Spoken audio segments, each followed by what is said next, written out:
2024 से पहले भारतीय जनता पार्टी लगातार एक्शन मूड में चल रही है। कोशिश है कि ज्यादा से ज्यादा क्षेत्रीय संगठनों की बैठक के जरिए कार्यकर्ताओं और पदाधिकारियों को 2024 की रणनीति बताई जाए, जिसको लेकर जहां पहले ही पश्चिम और पूर्वांचल क्षेत्र की बैठकें हो चुकी हैं, काशी क्षेत्र की क्षेत्रीय बैठक हो चुकी है, आज ब्रज और साथ ही साथ उसके अलावा अगर हम देखें तो गोरखपुर क्षेत्र की बैठक है। हालांकि ब्रज क्षेत्र की बैठक जहां बरेली में हो रही है, वहीं गोरखपुर क्षेत्र की बैठक गोरखपुर में होगी। गोरखपुर में बीजेपी के संगठन महामंत्री धर्मपाल सिंह शामिल होंगे। वहीं अगर हम ब्रज क्षेत्र की बात करें तो उसमें बीजेपी के प्रदेश अध्यक्ष भूपेंद्र चौधरी, साथ ही साथ राष्ट्रीय महामंत्री सुनील बंसल भी इस बैठक में शामिल होने वाले हैं। बीजेपी लगातार जहां पहले क्षेत्रीय समितियों की बैठक कर रही है, उसके बाद लगातार मंडलीय और जिला कार्य समितियों की बैठक होगी, जिसके जरिए 2024 की रणनीति बनाने की कोशिश होगी। भारतीय जनता पार्टी 30 मई से लेकर 30 जून तक प्रदेश भर में वृहद अभियान चलाने जा रही है, जहां वो जनसंपर्क करेगी। बड़े पैमाने पर केंद्रीय नेताओं, साथ ही साथ प्रदेश के बड़े नेताओं की रैलियां होंगी, जिसमें प्रधानमंत्री मोदी, खुद मुख्यमंत्री योगी आदित्यनाथ, उसके अलावा गृह मंत्री अमित शाह और रक्षा मंत्री राजनाथ सिंह, बीजेपी के अध्यक्ष जेपी नड्डा जैसे चेहरे शामिल होंगे। उत्तर प्रदेश और केंद्र सरकार के मंत्री भी इन रैलियों में शामिल होंगे, जिसके जरिए केंद्र सरकार की 9 साल की योजनाओं को लोगों तक पहुंचाने की कोशिश होगी। कैसे भारतीय जनता पार्टी की प्रदेश और केंद्र सरकार ने काम किया है, उनके बारे में बताने की भी कोशिश होगी। तो निश्चित तौर पर भारतीय जनता पार्टी विपक्ष से काफी आगे बढ़कर कहीं न कहीं अपनी रणनीति बनाने में जुट।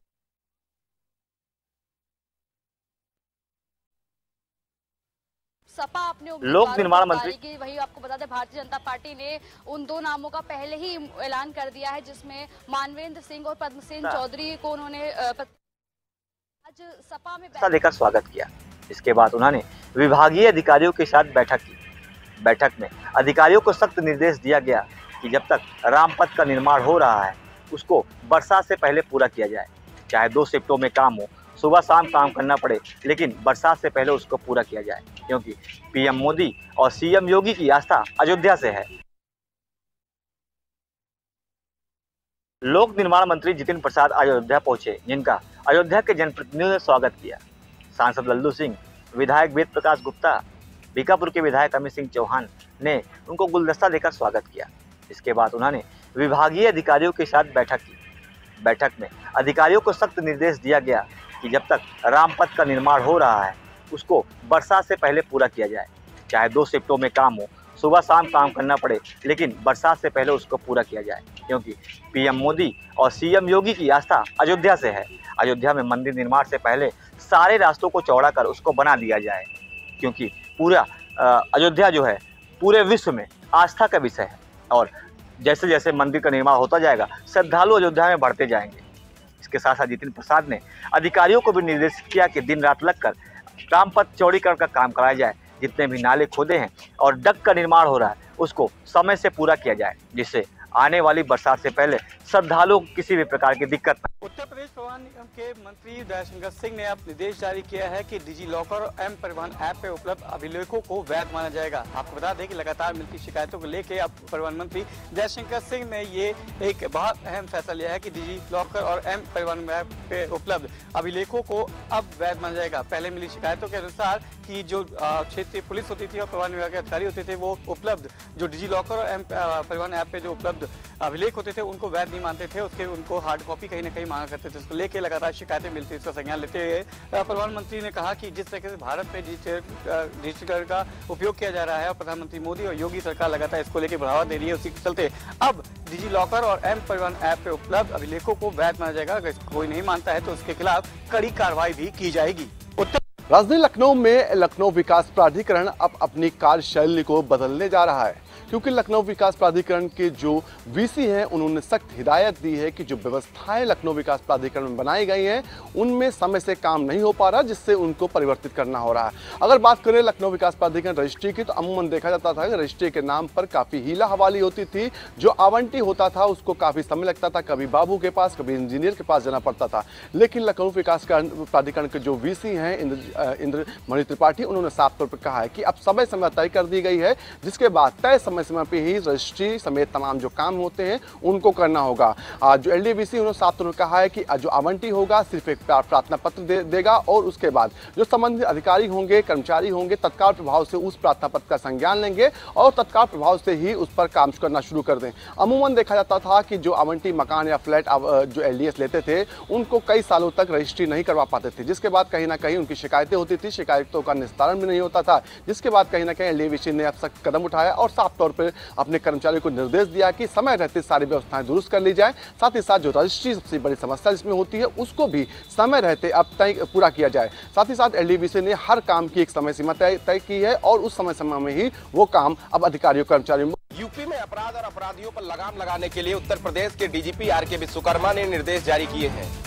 RK विश्वकर्मा ने निर्देश जारी करते हुए कहा है कि उत्तर प्रदेश के जितने भी हिस्ट्री सीटर अपराधी हैं उनका डाटा निकाला जाए और साफ तौर पर जो उत्तर प्रदेश के हिस्ट्री सीटर अपराधी हैं उनकी लोकेशन ट्रेस की जाए। इसको लेकर 112 के ADG को निर्देश जारी किए गए हैं ताकि उत्तर प्रदेश में अपराधियों के ऊपर नकेल कसी जा सके। उत्तर प्रदेश के मुख्यमंत्री योगी आदित्यनाथ लगातार अपराधियों के ऊपर नकेल कसने की बात करते हैं। उसी को लेकर उत्तर प्रदेश के DGP RK विश्वकर्मा भी अब हरकत में आए हुए नजर दिखाई दे रहे हैं। ऐसे में ये कहा जा सकता है कि यूपी के DGP आने वाले दिनों में उत्तर प्रदेश के जो अपराधी हैं उनके ऊपर सख्त कार्रवाई करते हुए द केरला फिल्म को छात्राएं और महिलाएं ज्यादा से ज्यादा देखें, तो ऐसे में उनको जागरूक करने के लिए बजरंग दल के कार्यकर्ता अब सड़क पर उतार आए हैं। स्कूल कॉलेज के बाहर पोस्टर लगाकर छात्राओं को इस फिल्म को देखने के लिए आमंत्रित कर रहे हैं।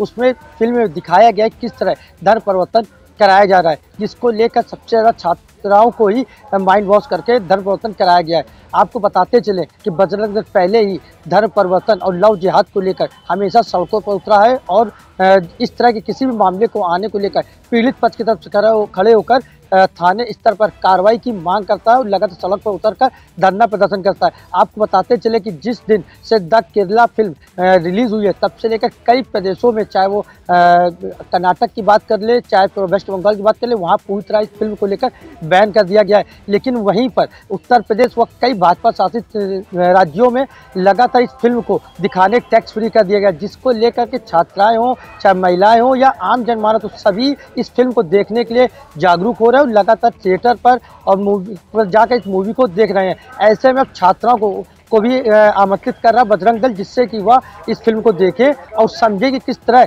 धर्म परिवर्तन कराया जाता है। बजरंग दल के जो संयोजक यहाँ पर हैं उन्होंने साफ तौर पर बताया है कि रविवार को जो वो छात्र छात्राओं को फिल्म दिखाई जाएगी द केरला, जिनको जागरूक किया जाएगा, जो फिल्म देखना चाहते हैं उनको मुफ्त में इस फिल्म को दिखाया जाएगा।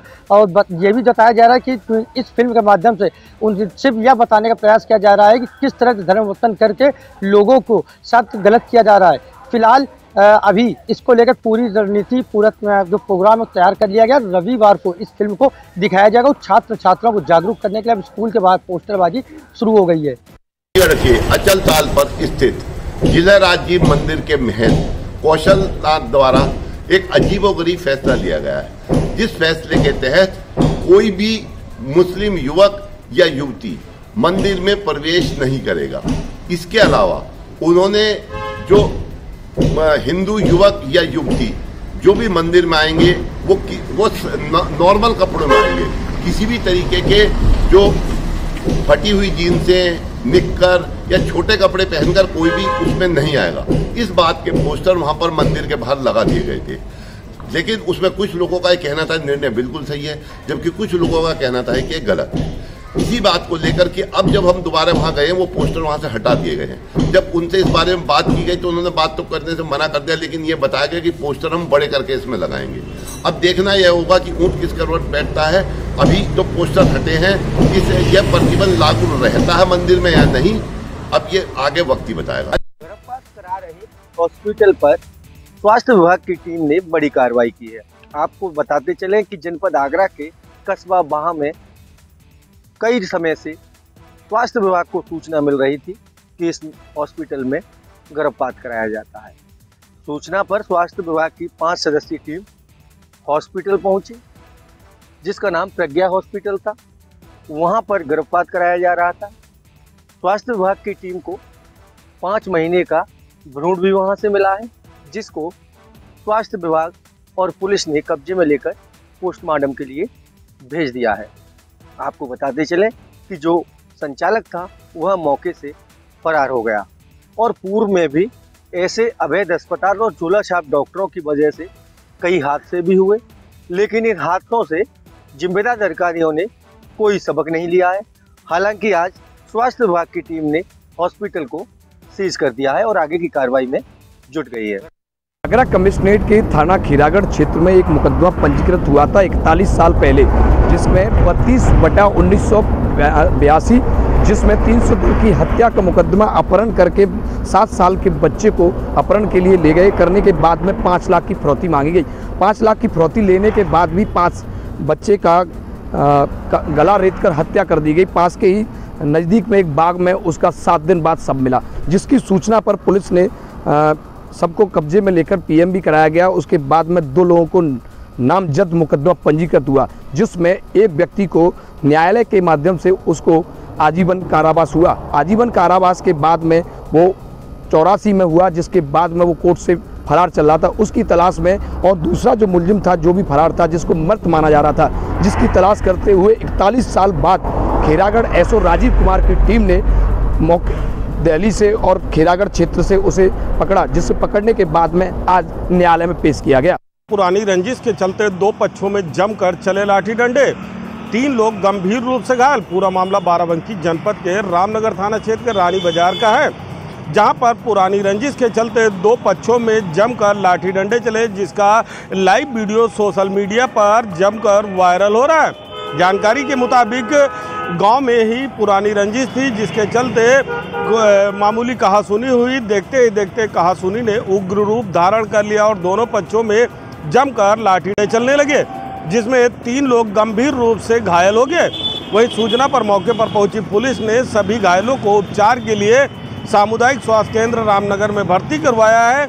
इस दौरान पुलिस ने दोनों पक्षों की तहरीर पर मुकदमा दर्ज कर कार्रवाई शुरू कर दी है। फिरोजाबाद में यातायात के जो प्रभारी हैं गगन गौड़ द्वारा एक मुहिम चलाई जा रही है, जो शहर में टिर्री और तमाम ऑटो रिक्शा जो बिना परमिट के चल रहे हैं उन पे कानूनी कार्रवाई करने के निर्देश दिए गए हैं। और एसएसपी ने यातायात प्रभारी को यह निर्देश दिया गया कि जो शहर में जाम की व्यवस्था रहती है, तमाम ऐसी जगह जो जाम लग जाते हैं, तो वह 2 और 12 बजे स्कूल छोड़ने का टाइम चलता है, तब जाम लग जाता है।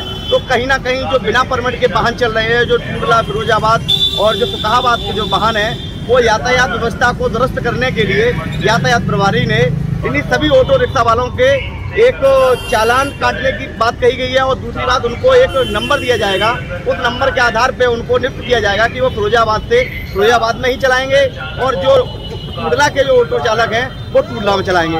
तो कहीं ना कहीं अगर ऑटो रिक्शा की बात कही जाए, यातायात की बात कही जाए, तो यातायात पुलिस इस वक्त मुस्तैद है।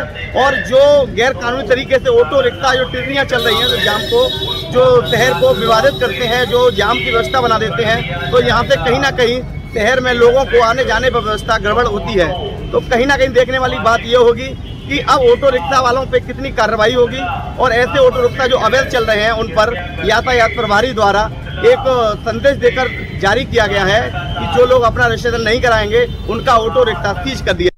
हाथरस जिले में भले ही स्वास्थ्य विभाग में संसाधनों की चाहे भले कमी हो, लेकिन हाथरस में रक्तदाताओं की कमी नहीं है। इसी का उदाहरण है कि हाथरस की ब्लड बैंक पड़ोसी जिले अलीगढ़ और आगरा में भी रक्त मुहैया करा रही है। जरूरतमंद लोगों को हाथरस से रक्त पहुंचाया जा रहा है। पिछले महीने का रिकॉर्ड देखें तो 18 यूनिट अलीगढ़ और आगरा में हाथरस ब्लड बैंक से दी गई है। आपको बता दें, हाथरस में समय समय पर समाज सेवी संस्थाओं द्वारा रक्त शिविर लगाया जाता है और लोग स्वेच्छा से रक्तदान करते हैं, जो जरूरतमंद लोगों के काम आता है और रक्तदान से कोई नुकसान भी नहीं होता है। इसी को देखते हुए हाथरस में पर्याप्त ब्लड है और जो आसपास समय आने पर आसपास के लोगों को भी मुहैया कराया जा रहा है।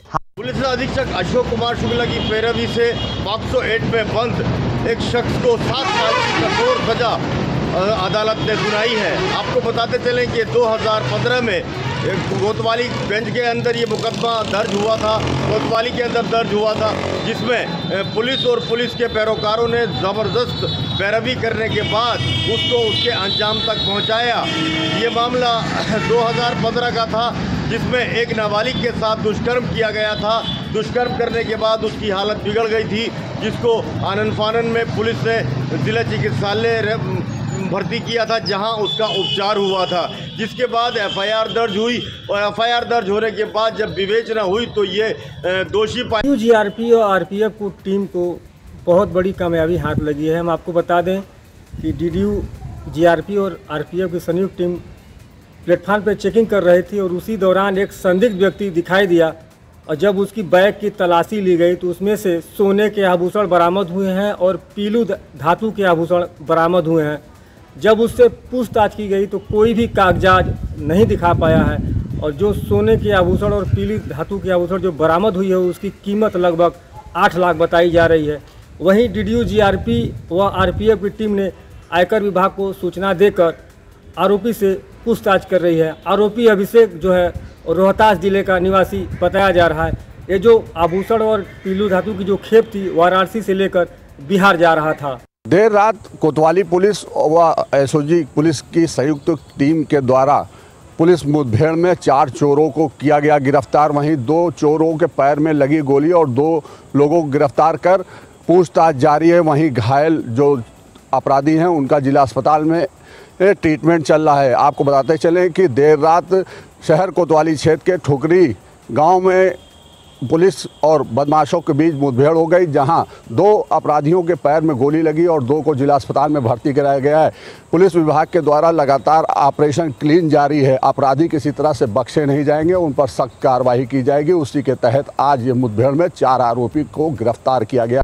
चकेरी थाना क्षेत्र के सनीगवा इलाके में उस वक्त हड़कंप मच गया जब एक 9 वर्ष का मासूम बच्चा खेलते खेलते अचानक कुएं में जा गिरा, जिसके बाद आनन फानन में फायर ब्रिगेड की गाड़ी मौके पर पहुंची और रेस्क्यू करके बच्चे को बाहर निकाला गया।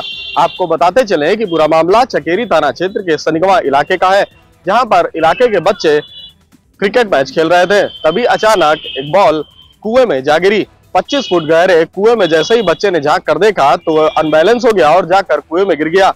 जिसके बाद इस घटना को जब अन्य बच्चों ने देखा तो मामले की जानकारी पड़ोसियों को दी, जिसके बाद स्थानीय लोगों ने पुलिस और दमकल विभाग को इस मामले की जानकारी दी, जिसके बाद फायर ब्रिगेड की टीम मौके पर पहुंची और रेस्क्यू करके 9 वर्षीय बच्चे को कुएं से बाहर सुरक्षित निकाल लिया गया है।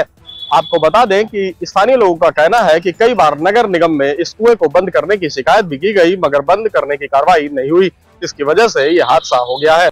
अज्ञात कारणों से दुकानों में लगी आग, लाखों का माल हुआ जलकर राख। आपको बता दें कि झांसी के मऊरानीपुर तहसील स्थित भद्रकाली मंदिर के पास बनी दुकानों में रात्रि करीब 1:30 बजे अचानक से भीषण आग लग गई, जिसके बाद वहां के स्थानीय लोगों के द्वारा आग को बुझाया गया और जब तक आग को बुझाया गया उसमें रखा लाखों रुपए का सामान जलकर खाक हो गया। वहीं जो दुकानदार है उसके द्वारा बताया गया है कि पिछले वर्ष भी इसी तरीके से उनकी दुकान में आग लग गई थी, जिसका आज तक कोई पता नहीं चला है।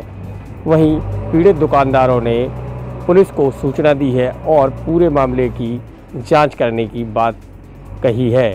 कुशीनगर में एक बार फिर अनियंत्रित बाइक के भिड़ंत के वजह से 2 युवक बुरी तरह से घायल हो गए। हालांकि बाइक खड़े कार में जाके टकराई। यह पूरी घटना सीसीटीवी कैमरे में कैद हो गई। मामले की जानकारी होने पर मौके पर पहुंची पुलिस ने दोनों घायलों को इलाज के लिए सामुदायिक स्वास्थ्य केंद्र में भर्ती कराया और दोनों गाड़ी को भी कब्जा में ले लिया है। पूरा मामला हाटा कोतवाली क्षेत्र के बनचरा रोड पर बेलनिया पुल के पास की घटना है, जहां पर एक गाड़ी जैसे अपनी क्रॉसिंग कर रही है, उसी दौरान एक अनियंत्रित होकर तेज रफ्तार से बाइक सवार आते हैं और उसके बोनट पे अचानक चढ़ जाते हैं, जिसकी वजह से दोनों बाइक सवार युवक बुरी तरह से घायल हो जाता है। हालांकि दोनों घायलों को आसपास के लोगों के और पुलिस की सहायता से स्थानीय सामुदायिक स्वास्थ्य केंद्र में भर्ती कराया गया, जहां उनका इलाज चल रहा है। वहीं मामले को लेकर पुलिस के द्वारा दोनों वाहनों को अपने कब्जे में लेकर आगे की कार्रवाई की जा रही है और यह पूरी घटना सीसीटीवी कैमरे में कैद हो गई, जो वायरल हो रहा है। मुजफ्फरनगर के नई मंडी थाना क्षेत्र में एक मकान में जो बंद पड़ा हुआ था पिछले कई दिनों से, उसमें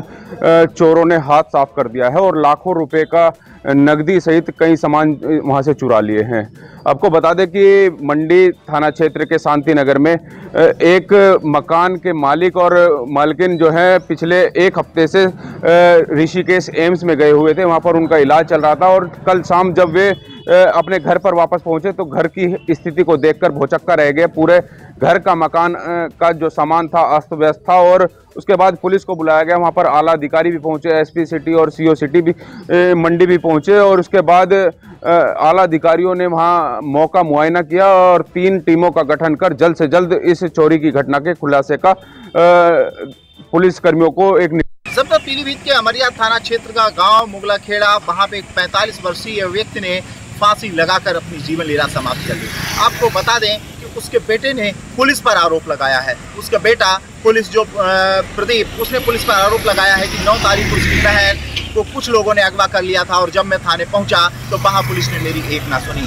वहीं लगातार शिकायत के लिए हम भटकते रहे, लेकिन पुलिस प्रशासन मेरी बात को झूठा ठहराता रहा, लेकिन एक नहीं मानी। वहीं उसका ये भी कहना है कि 10 तारीख को उन लोगों ने हमारी बहन को आकर के गाँव के बाहर छोड़ दिया और पिता इस बात से लेकर के बहुत ज़्यादा परेशान थे, लेकिन पुलिस ना सुनने के कारण पिता ने आत्महत्या कर ली, अपनी जीवन लीला समाप्त कर ली है। तो उसके परिजनों का सीधा आरोप है, उसके बेटे का आरोप है कि पुलिस की अनसुनी के बाद उसके पिता ने आत्महत्या कर ली है। वहीं पुलिस का कहना है कि जो लोग अगवा करके ले गए थे, बल्कि बेटी उनके साथ गई थी और दूसरे दिन वापस आ गई थी। दोनों पक्षों को बैठाया और आपस में समझौता भी करा दिया। तो पुलिस का कहना है कि समझौता करा दिया था, इसलिए कोई कार्रवाई नहीं की। वहीं बेटे का कहना है कि मेरी एक नहीं सुनी। हालांकि पुलिस प्रशासन, यहाँ पे जो पुलिस अधीक्षक हैं, तो वो अपराधों पे शिकंजा तो कसते नजर आ रहे हैं, महिलाओं के उत्पीड़न को रोकने के लिए पूरे प्रयास कर रहे हैं, लेकिन उसके बाद भी कहीं न कहीं सवाल खड़ा होता है। तो ये अब देखने वाली बात है कि पुलिस कह रही है कि समझौता हुआ है,